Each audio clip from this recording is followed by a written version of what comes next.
everyone, welcome back to the GitHub Copilot CLI Beginner Series.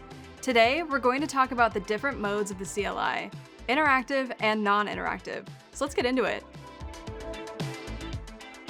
Copilot CLI has a chat-like interactive mode that's great for back and forth coding, and an inline or non-interactive mode that's great for quick one-shot prompts.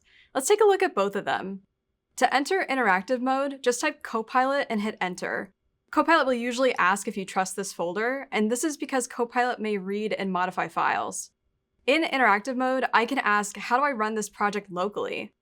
Copilot will give me instructions on how I can do it by hand, but I could also follow back up with, can you run it for me? Copilot will then analyze the project and start up the server. Then from here, we can take a look at our project, find changes we want to make, and continue working within Copilot in the same session.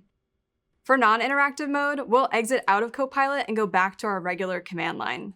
From here, we can type Copilot-P and provide Copilot with a prompt like, quickly summarize what this repository does and the key folders.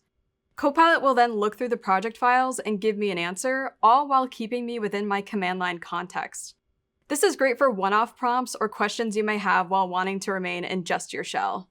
Another tip is you can resume a previous Copilot session from here with Copilot-resume instead of using the / command. This is great if you already know what session you want to work in, so you can get started developing with Copilot in just one command. So to recap, you can jump into Copilot interactive mode for longer sessions with back and forth coding, and you can use non-interactive or inline mode for quick prompting.